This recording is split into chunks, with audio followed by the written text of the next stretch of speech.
வாழ்க வையகம், வாழ்க வையகம், வாழ்க வளமுடன். குருவே துணை. அனைவருக்கும் இனிய காலை வணக்கம்.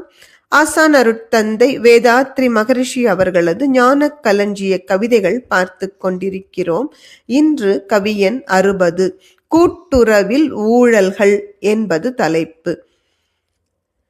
கூட்டுறவில் தொழில் வணிகம் நடப்பதென்றால் கொள்ளையோடு ஊழல் மிகும். அதனால் என்றும் கூட்டுறவே வேண்டாமென்று எதிர்த்து பேசி குறுகிய நோக்குடையோர்கள் கிளர்ச்சி செய்வார். கூட்டுறவு முறை தனியார் முறை இரண்டின் குறைகள் தம்மை தொகுத்து ஒத்து ஆராய்ந்து பார்த்தால் கூட்டுறவில் குற்றங்கள் குறைவாய் காண்போம். குறித்து அவற்றை திருத்திடவும் வழிகள் உண்டு. அருட்தந்தை ஒரு யதார்த்தவாதியாக சிந்திக்கிறார். பொதுவாக மனிதர்கள் மனதில் இந்த கூட்டுறவு என்றாலே ஒரு நல்ல எண்ணம் கிடையாது. தொழிலோ வியாபாரமோ கூட்டுறவு முறையில் நடப்பது என்றால் அங்க ஊழல் அதிகம் இருக்கும்.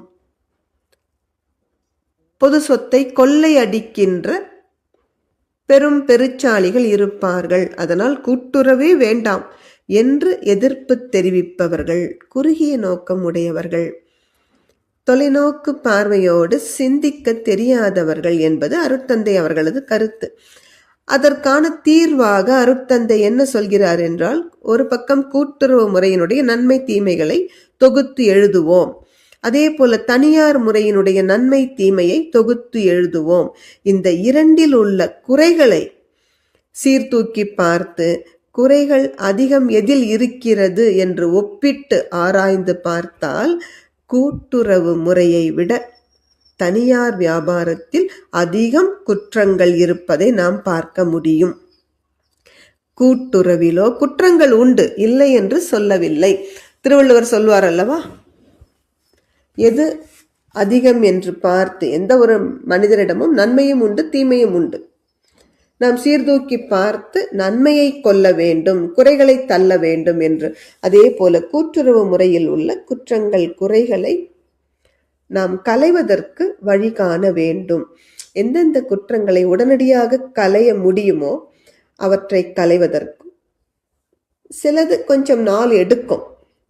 அதுவரை பொறுமையாக இருப்பதற்கும் நாம் பழக வேண்டும். கொஞ்சம் பொறுமையோடு கூட்டுறவு முறையை செயல்படுத்தும் பொழுது நிச்சயமாக மனிதகுலத்திற்கு அதிக நன்மை கிடைக்கும் என்பது அருட்தந்தை அவர்களது கருத்து. நன்றி. வாழ்க வளமுடன்.